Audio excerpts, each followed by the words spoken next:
I'm glad to stand with Reverend Turner, who pastors the church that survived the massacre of 1921, because it's the church that gave us the faith and gave us the bedrock, and it is that church that will be praying that those even that went against the principles of justice would one day find what is right.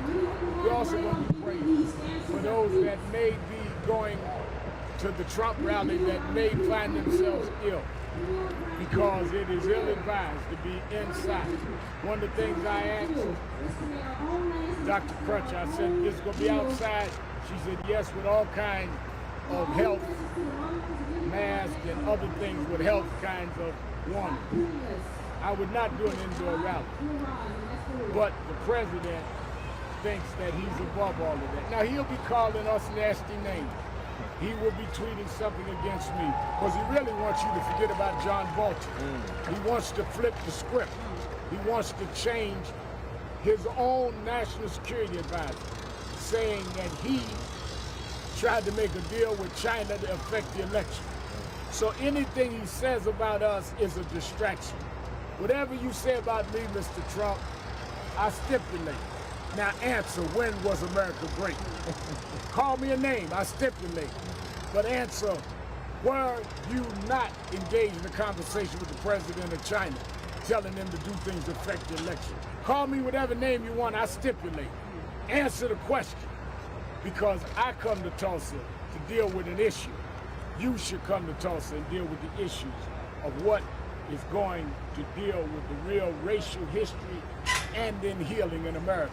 He's addressed everything but how to deal with the racial gap in this country.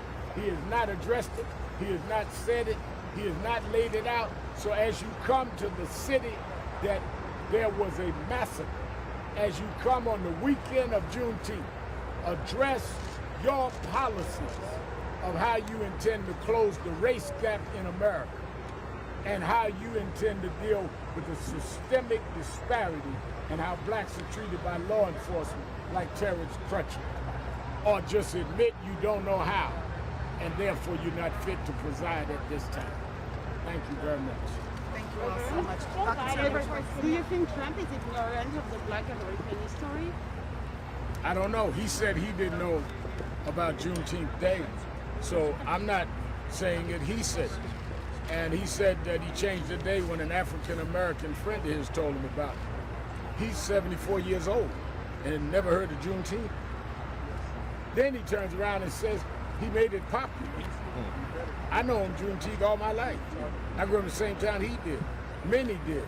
Many maybe didn't, which is why we do need a federal holiday. But certainly anyone that is qualified to be president of the United States should have known what Juneteenth was. You also say that he's done more than any president for black people in the U.S. What do you think of that? Are you the opening act? You the comedian tonight? I mean, what has he done for blacks? We're doubly unemployed. We have the highest unemployment rate that we've had in years. There's the health disparity in the middle of the pandemic. You've got 4 major criminal justice cases in the last 30 days, from beginning with Brunswick, Georgia with Ahmaud Arbery. Then you go to Breonna Taylor in Louisville, Kentucky. Then you go to George in Minnesota, Minneapolis. And then you come and you deal with the Brooks case in Atlanta. 4 in 30 days. None of which he did anything but pour gas, pour on the gas on the fire and inflame the country even more. So what is he talking about? Does he mean that we should be happy that we are the victims of more COVID-19 than anyone? That we should be happy we're more unemployed? That we should be happy we're more incarcerated? None of that changed under him. The things that Obama had put in place to deal with criminal justice, consent decrees, a 21st century policing task force, he disbanded them. Our voting rights that we were fighting, that the Attorney General under Obama was fighting for, he stopped all those voting rights lawsuits. So what did he do for us? Why don't he get up in front of his audience tomorrow night and outline what he's done? I'm sure there'll be a huge part of the audience tomorrow night that's black. Which message do you send The them? country is dangerously divided. I think the country is very divided, and I think the unity we've seen in this country has been people marching against racism.